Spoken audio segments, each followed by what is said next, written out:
All right, good morning and welcome back to the channel. I appreciate you joining me again today. We're going to continue reading Leviticus, but as always, our morning prayer. Father, as I read and receive your word, may it deeply be rooted in me, so when difficulty comes, it will be your word that encourages and strengthens me.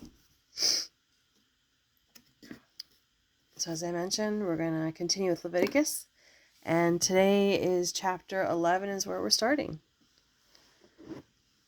Ceremonially clean and unclean animals. Then the Lord said to Moses and Aaron, "Give the following instructions to the Israelites. The animals you may use for food include those that have completely divided hooves and chew the cud. You may not, however, eat the animals named here because they either have split hooves or chew the cud, but not both. The camel may not be eaten, for though it chews the cud, it does not have split hooves. The same is true of the rock badger and the hare, so they also may never be eaten.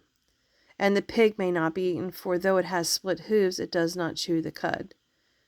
You may not eat the meat of these animals or touch their dead bodies. They are ceremonially unclean for you. As for marine animals, you may eat whatever has both fins and scales, whether taken from fresh water or salt water. You may not, however, eat marine animals that do not have both fins and scales. You are to detest them, and they will always be forbidden to you. You must never eat their meat or even touch their dead bodies. I repeat, any marine animal that does not have both fins and scales is strictly forbidden to you.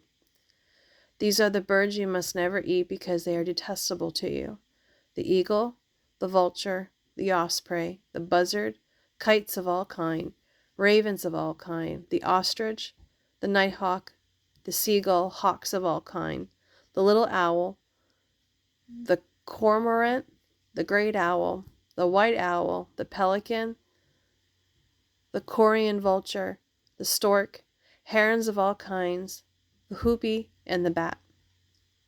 You are to consider detestable all swarming insects that walk along the ground.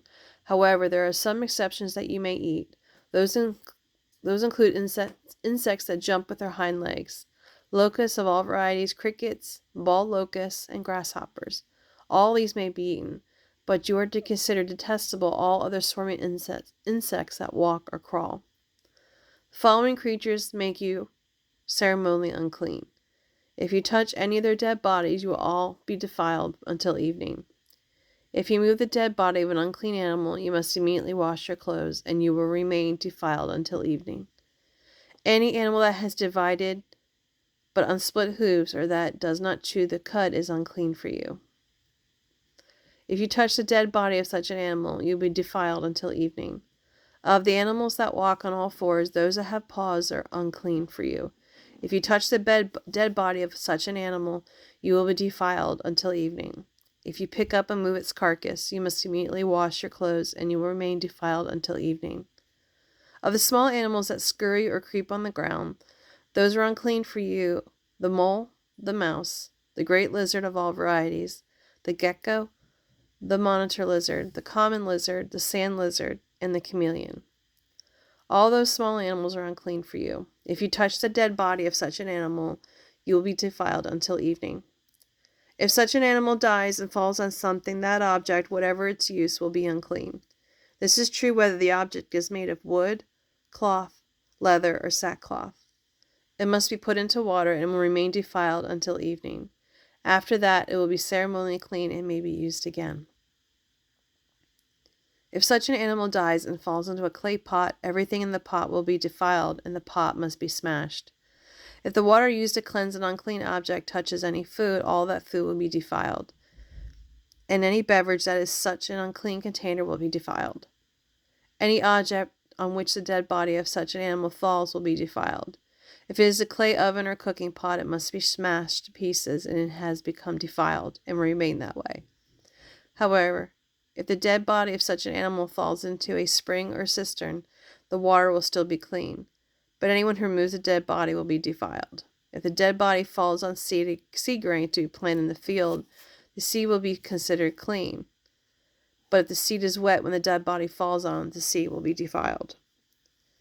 If an animal that is permitted for eating dies and you touch its carcass, you will be defiled until evening. If you eat any of its meat and carry away its carcass, you must wash your clothes, and then you remain defiled until evening. Consider detestable any animal that scurries along the ground. Such animals may never be eaten. This includes all animals that slither along their bellies, as well as those with 4 legs and those with many feet. All such animals are to be considered detestable. Never defile yourself by touching such animals.